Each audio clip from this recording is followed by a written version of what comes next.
Alright, Shalom. Before I begin this video, all praise, honor, and glory goes into Yahweh, Bahashem, Yahweh Shai, Bahashem, Rakak Kwadash. Double honors to the elder apostles of Great Millstone, GMS, who rule well and teach well and taught us the truth, as well as the sincere salutations to the elder bishops, along with you brothers who are laboring all throughout the four winds of the earth. Yahweh, Bahashem, Yahweh Shai, Bahashem, Rakakwadash, Barakathum. To you brothers. And to you little amount of sisters that are in order. Shalom. In the title of this lesson is the U.S. dollar is going down the drain.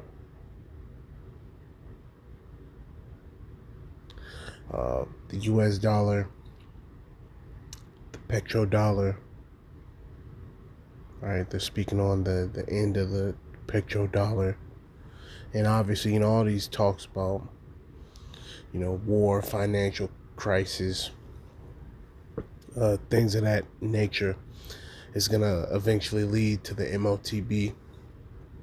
So I'm gonna just play a little bit of this. There's also an article that I'm going to go into and then bring out some precepts, Lord's will. It's edifying, but this is continuing to heat up. These different conflicts, they not going nowhere. This is only going to increase and increase and increase, and then once that C-hip come out, everything is going to snowball effect. The world's largest liquid natural gas prices are soaring after Israel bombed a massive natural gas reserve in Iran, the largest in the world. Iran retaliated by twice attacking the world's largest liquid natural gas production facility located in Qatar. Iran also attacked key energy infrastructure in Saudi Arabia, Kuwait, and the United Arab Emirates. At one point today, the price of oil reached $118 a barrel, a 60% jump since the U.S. and Israel launched its war on Iran. So it's only the price, it's only going to go up. In a post online, Trump threatened to blow up the entire South Pars gas field if Iran continues to target the Qatari facility. Trump also claimed the U.S., quote, knew nothing about the Israeli attack on the South Pars gas field. But the Wall Street Journal reports Trump approved the strike to pressure Iran to open up the critical Strait of Hormuz. About 20% of the world's oil exports flows through the Strait of Hormuz. President Trump's asked other countries to send warships to help force open the strait, but many nations are rejecting the request. We're joined now by Lala Khalili, professor of Gulf Studies at University of Exeter and the author of several books, including her latest, Extractive Capitalism: How Commodities and Cronyism Drive the Global Economy. She also wrote Sinews of War and Trade: Shipping and Capitalism in the Arabian Peninsula. Professor Khalili, thanks so much for being with us. Can you start off by talking about the state of the Strait of Hormuz right now, its closure? President Trump, according to Reuters, perhaps sending in thousands of troops, what exactly this means, and the Israeli bombing of the South Pars gas field, the largest in the world. President Trump said in a rare rebuke, the U.S. didn't know. Most people are saying that is highly unlikely. That is probably untrue. So the Strait of Hormuz is one of the most important choke points for oil. A choke point being an area during which, if it's closed down, you end up getting a major disruption in the flow of global trade. So the Strait of Hormuz is one, Suez Canal is another one, the Panama Canal is another one. And there are a number of these different choke points all around the world. Now, what's specific about Hormuz and what's distinctive about it is that it is the choke point where the quantity of oil that goes through is higher than any other commodity that actually flows across the strait. As you just mentioned, about 30% of the global oil flows through that. And part of the reason for that is, of course, that the world's biggest oil producers, some of the biggest oil producers, are all sitting around the Persian/Arabian Gulf. So Iran, Iraq, Kuwait, Saudi Arabia, and Qatar, Abu Dhabi, which all are huge producers of oil in the first place, and then natural gas in the case of Qatar, and Iran in the second place. Now, what has been fascinating is that anybody who has one of these apps that you can put on your phone, like Maritime Traffic or Vessel Finder, you can actually take a look at the flow of traffic, the flow of vessel traffic, ship traffic, through these different seas in the world. And if you zoom in on the Strait of Hormuz, what you'll find is that instead of seeing actually a steady traffic of little, usually pink or green arrows going through, which indicate tankers, what you end up seeing are major clusters of ships that are bunched up very near ports where oil is produced and usually put on ships. What that indicates is that basically, for a number of different reasons, and I'm going to go into that in a minute, the flow of ships, the flow of ship traffic has basically come to a halt. Now, the reasons behind this are multifold. Of course, there's number one, that Iran is attacking a number of the ships that are going through. And the way that it is attacking them is through the use of very cheap, either drones or sea mines. And that means that it's basically almost impossible to deal with this particular threat, because the drones are produced so extensively in terms of number, and they're so inexpensive that they can basically be replenished even if they are destroyed. Also, being smaller, they're much harder to target, et cetera, et cetera. So there has been a number of drone attacks against ships carrying oil through the channel. And so, of course, that scares a lot of carriers, a lot of tankers. The second reason, which I actually think is perhaps even more significant, in part because it is actually not something that either the US or Iran can control, is that the moment something like this happens, the moment that there is a threat against ships, what you end up having is that insurance brokers, primarily situated in London, but there are, of course, some also in the US, China, and in Europe, but really the center for provision of maritime insurance is London, at Lloyd's. And the ship brokers end up putting a specific war risk premium on ships. And that means that going from something like 1% of the cost of the hull, meaning the ship's body, or the cargo, meaning what it's carrying, goes to something like 5%, or it goes from a fraction of 1% to, say, 5%. And so that means that suddenly, instead of paying in the hundreds of thousands for insurance for a super tanker, what you're looking at is millions in insurance, which of course increases the cost of the oil that is traveling. So that's the second reason. The third reason is something that the Houthis... And of course, you know, Esau, Edom, he gonna capitalize. He gonna capitalize on all fronts because he's the damn devil. Let's get a precept on that.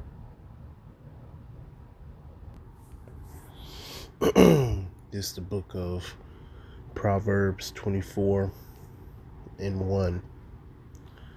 Be not thou envious against evil men, neither desire to be with them.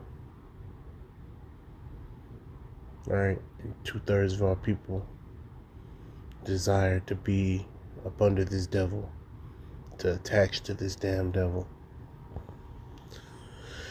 It says, for their heart studieth destruction, and their lips talk of mischief. You know, just going back to the video that was playing, these different things with the insurance going from hundreds of thousands to millions. You know, they study that. They study, okay, how can we profit from this? How can we make more money? You know, how can we go farther with it?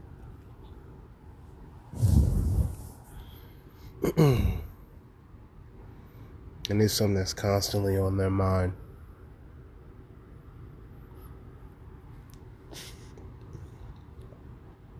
They're constantly studying destruction, weapons, right? They're constantly studying how to destroy society, how to destroy the mind, the body, right? It says in their lips talk of mischief. Through wisdom is in-house builded. Yeah, so starting off with the elder apostles of Great Millstone, wisdom is being built up. It says, and by understanding it is established, and by knowledge shall the chambers be filled with all precious and pleasant riches. You see, being in this truth, it, you know, props us up through the spirit and power of Yahweh Shemi Shai to where we can see. You know, we can understand. You know, the Lord gives us that knowledge, wisdom, understanding. See, those are the things that make us rich. You know, the scriptures speak about, you know, even though we're poor, we are rich. You know, roughly paraphrasing. See, because Esau Edom, he getting richer. Esau Edom getting richer, so we are getting richer through the spirit. They're getting richer, you know, monetarily. You know, but our knowledge, wisdom, understanding, our fear of the Lord increases over time, which increases our strength. Right? Esau Edom, he increases his riches on a financial front. So that's how he's gaining his strength, is through his money, through his influence. It says, for by wise counsel thou shalt make thy war, and in multitude of counselors there is safety, right? So once again, we have the elder apostles of Great Millstone on down. Right, brothers in this truth. That's that wise counsel. It says wisdom is too high for a fool. He openeth not his mouth in the gate. Yeah, so, you know, us saying to, starting off with the elder apostles of GMS, you know, us speaking on, you know, wisdom, turning back to the Lord, repent, right? That advice, that's too high for a fool. See, because a fool wants to prepare carnally. A fool wants to gather up all his riches, thinking that that's going to do something. No, we had to prepare spiritually. It says, he that deviseth to do evil shall be called a mischievous person. And that's Esau Edom, the so-called white man to a T. This nigga constantly devising evil, right? Which makes him mischievous as a nation.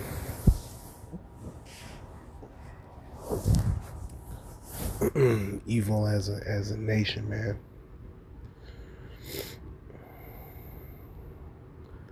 says the thought of foolishness is sin, and the scorner is an abomination to men. If thou faint in the day of adversity, thy strength is small. So we have to lean on the Lord and lean on the men of the Lord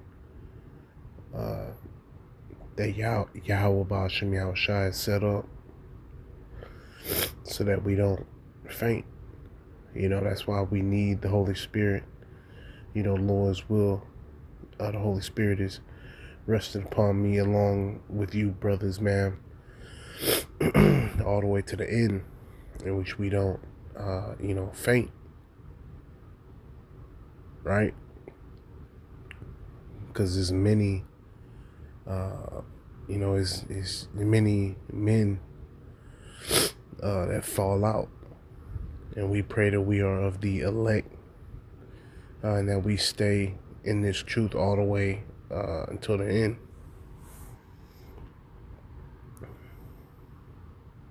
It says, if thou forbear to deliver them that are drawn unto death, and those that are ready to be slain, if thou sayest, behold, we knew it not, doth not he that pondereth the heart consider it? Yeah, so these are things, that's in our mind,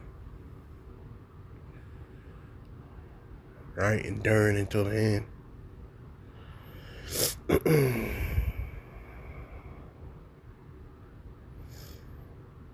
And Salakia.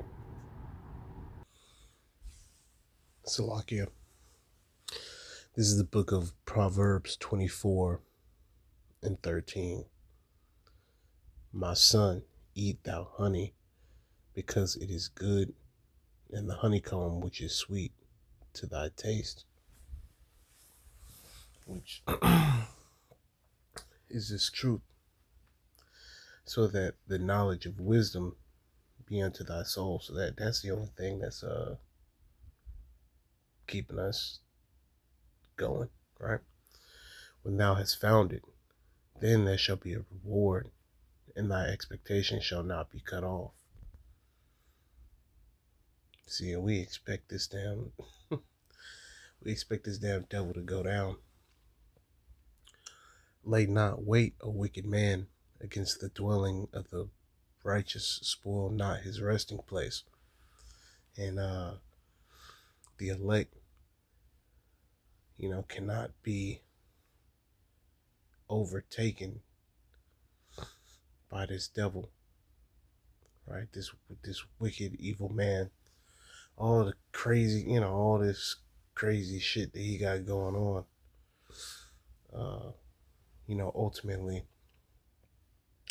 it's not going to affect the elect of the nation of Israel. It says, for a just man falleth 7 times and riseth up again, but the wicked shall fall into mischief. Yeah, so we go through certain things, right? Yet ultimately, every time we stand up through the spirit and power of Yahweh Hashem Yahushua, repenting, because the wicked don't repent. They just do wickedly. They just impulsively do what they do. Rejoice not when thine enemy falleth, and let not thine heart be glad when he stumbleth, lest the Lord see it, and it displease him, and he turn away his wrath from him. Fret not thyself because of evil men, neither be thou envious at the wicked. Yeah, so they got all these things. It seems like the wicked are just, it's all good in the hood for the wicked. It seems like nothing affects the wicked. Yeah, we know that the wicked is being affected.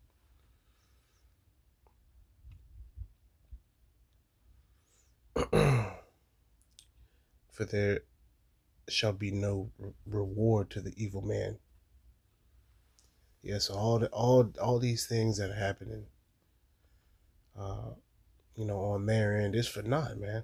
It's all for nothing. You see these people riding around, brand new Maybach, Bentley. There's no reason to be envious of the wicked, man. It's temporary. It's a temporary prize.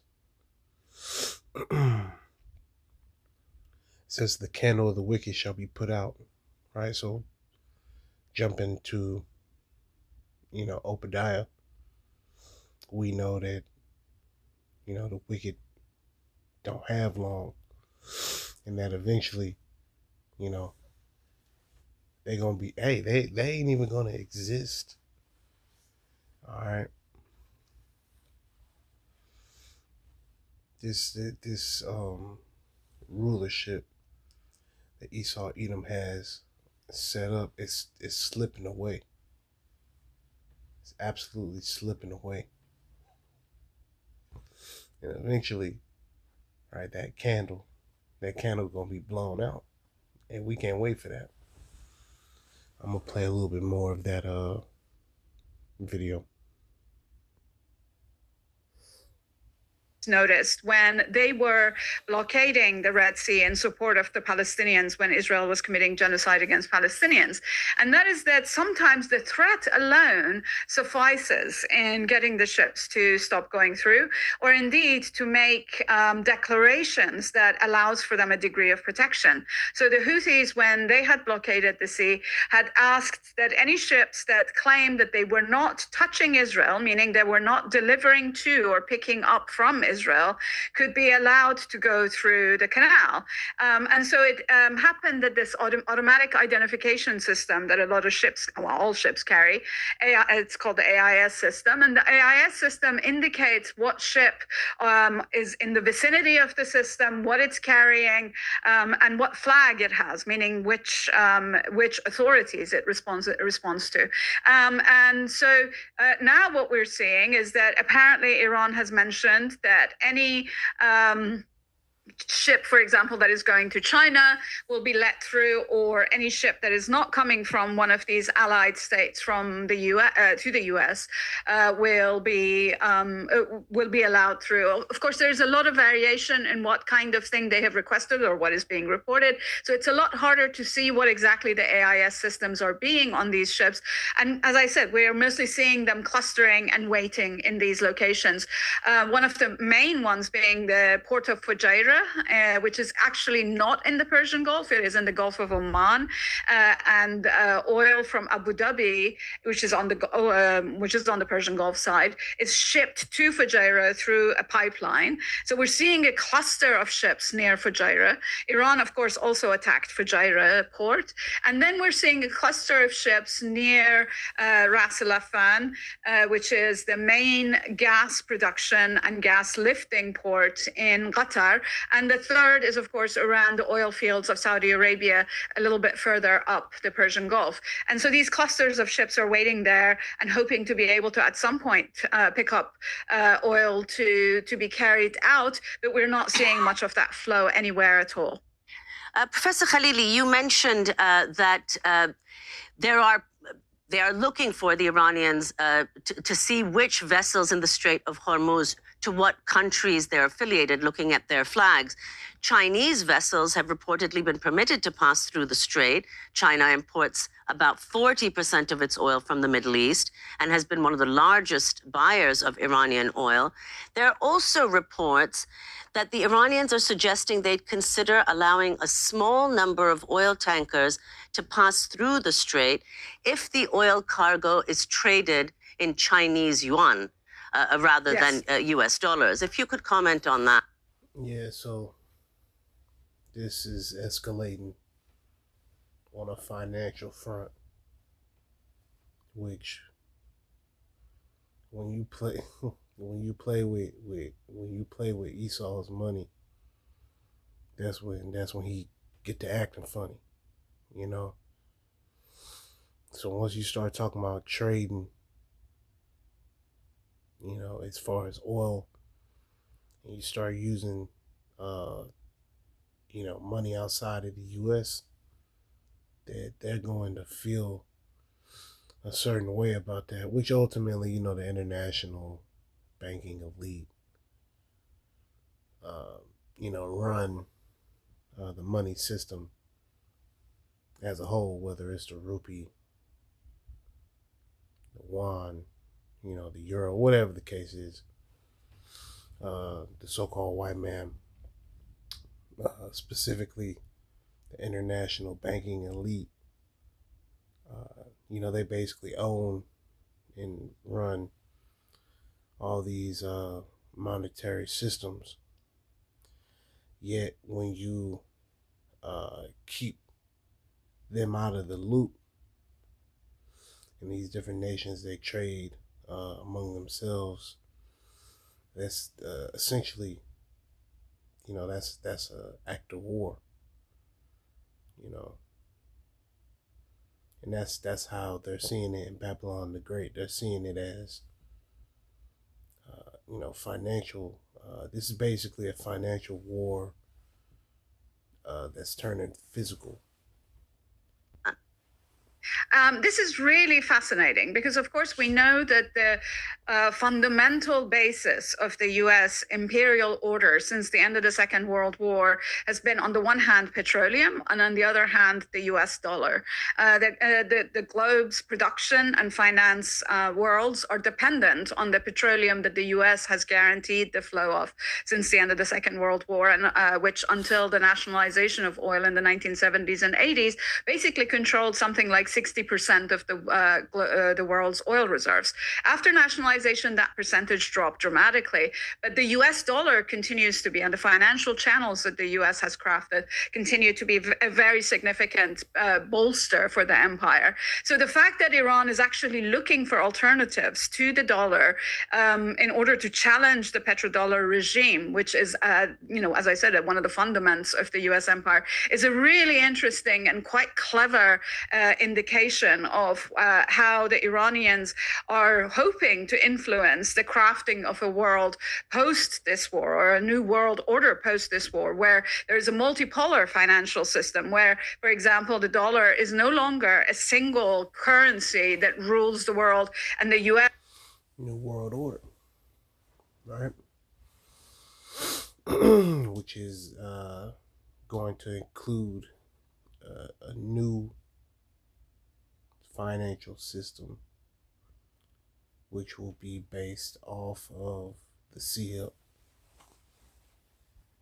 This is the only channel that or the only power that controls financial channels, because of course the U.S. has used this inordinate power to strong arm various states, to institute sanctions, to make it difficult for its enemies, for example, to purchase oil, and of course it has used it to coerce a lot of countries, as we see, for example, in the case of Cuba or Iran, or indeed Russia, to do its bidding. So the fact that Iran is calling for petro-yuans to become an alternative to petrodollars is actually quite significant also in indicating that the Iranians are well aware of how extensively the US has used its coercive sanction capabilities through its control of the financial channels and through its mastery of the petrodollar, and are trying to erode that power.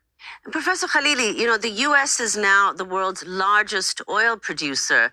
But because oil is a globally priced commodity, the price goes up in the US if the world market price goes up. But that's right. How important do you think this might be in Trump's calculation? Because another consideration, another aspect of this may be that as oil supplies diminish from the Middle East, the U.S. could benefit because it is the world's largest oil producer, and the price of its oil will go up, and the demand for its oil. Absolutely. What a fantastic question. Because, in fact, we have seen that when the Russian invasion of Ukraine began and the Nord Stream natural gas pipelines to Europe were sabotaged, there are now indications that this may have been done at the behest of the US and its Ukrainian allies. But nevertheless, when that sabotage happened, it actually translated into massive gains for US natural gas production.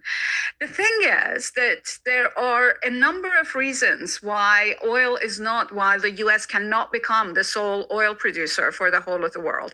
One is the question of proximity, for example. The second is the question of capacity that the US has in order to actually replace, for example, the oil that is produced by Saudi Arabia or by Iran or indeed by Russia. But the third factor, and I think that this is the one that I think we should look out for, is that in the last 10 or 15 years, China has actually begun generating an alternative set of fuels, sustainable fuels, and developing technologies, particularly of electric and battery technologies that will allow for example, solar or wind energy to displace fossil fuels. And the more that the price of oil goes up, which of course we've seen that happen, as you mentioned earlier, and in fact, this also translates into major windfalls for U.S. oil companies. This oil price is going up, benefits Chevron, it benefits Exxon. It doesn't benefit the average U.S. citizen at the petrol stations, at the gas stations, but it does benefit the oil companies. So definitely that does happen. But the higher the price of oil goes up, the relatively cheaper it becomes to actually have sustainable alternatives, which of course that means that it benefits China in a major way, since China is way ahead of the rest of the world in producing these technologies and in producing them cheaply. So the solar panels that are being produced in China are a fraction of the price of solar panels that were being produced something like 15 or 20 years ago. And I think this shift is actually a major long-term concern for the oil companies. So in the short term, they're taking all the windfall that they can get. But this, again, is the kind of a post-war order that we will see will likely also have major implications for the kind of energy people are paying to use, or people are willing to use, actually. We just have 20 seconds, but the effect of the bombing of the South Pars facility, the largest gas facility in the world, what it means for Iran, what it means for the world, and President Trump denying the U.S. had anything to do with it, with most do not believe. No, absolutely not. There is no way that Israel would have actually done this without coordination with the United States. And in fact, the channels that deny, for example, that the U.S. Coordinated or report Trump's denials are the channels that are often used to feed us the kinds of lies that the administration tells us. But what is quite significant about South Pars, and I know it's a very short time left, so I'm going to be very quick about it, is that the South Pars field is actually shared between Iran and Qatar.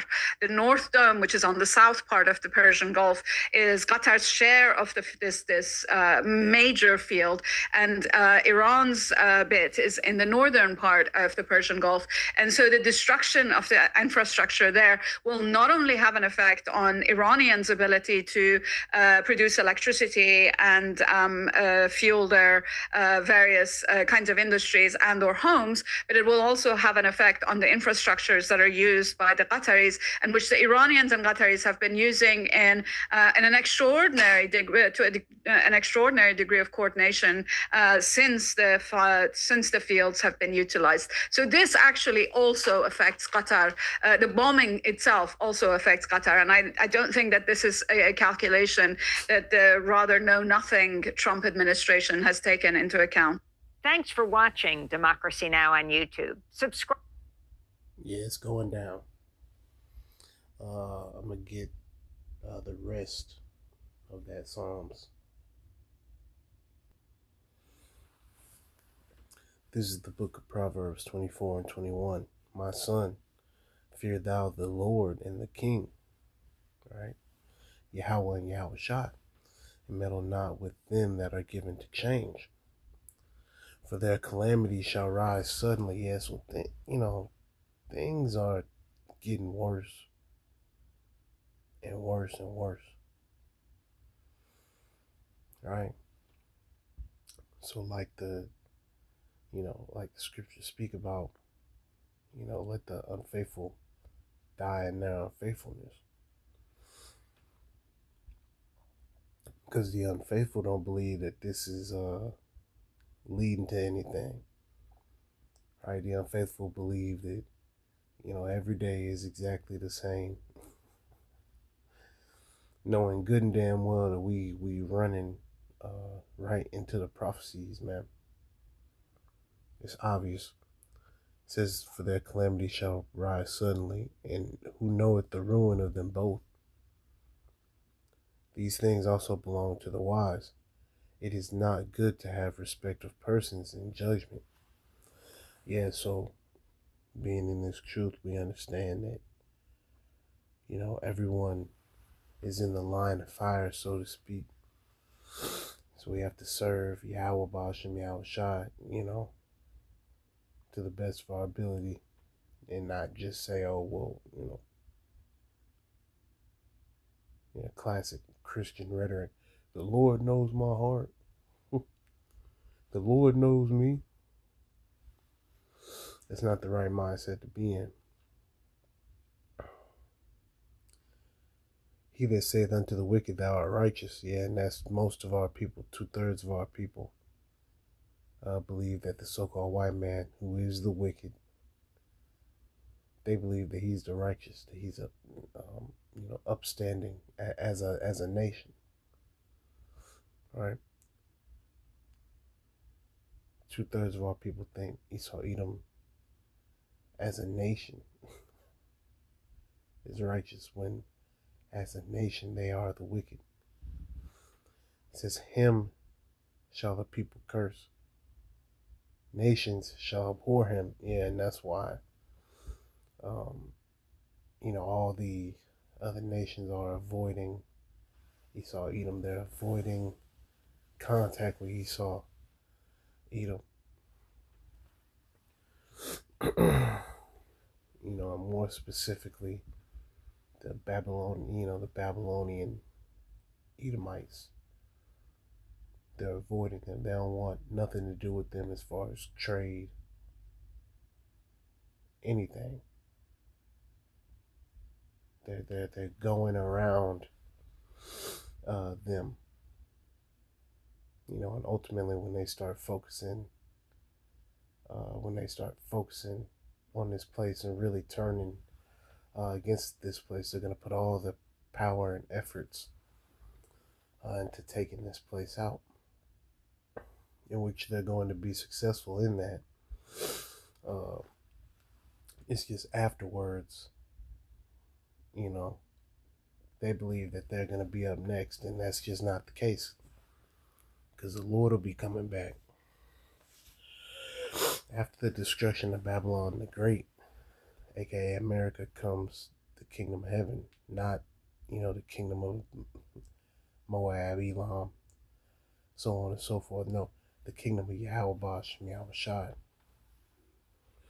And that is on the way, and that's something that we wait patiently for, and we know and we understand it's coming, man. We look forward to that day. And it's right around the corner, all right? The C-hip coming around any moment, right? Once again, all this is creating a snowball effect. And we know that this is going to lead eventually to the C-hip. It's right around the corner. All these talks, financial war talks. And we can, at any moment, any moment now, we could be seeing the C-hip. And we know that the C-hip is coming back. And we know that the Lord is coming to save his elect. Lord's will, we be of the elect. All right, so with that, Lord's will, you are edified. Barakatha, Yahweh, Ba'ashem, Yahweh Shai, Ba'ashem Rakakwadash. Once again, double honors to the elder apostles of Great Millstone, who rule well, teach well, taught us his truth, as well as the sincere salutations to the elder bishops, along with you brothers who are laboring all throughout the four winds of the earth. Yahweh Bahashim Yahweh Shai Bahashim Rakakodash Barakathum to you brothers. And we are right around the corner from the Sea Hill. They're having all these talks about the petrodollar and all that. It's going to lead to the Sea Hill, the breaking down of this economy. Right, the world economy is going to lead to the Sea Hill. All right, Shalom.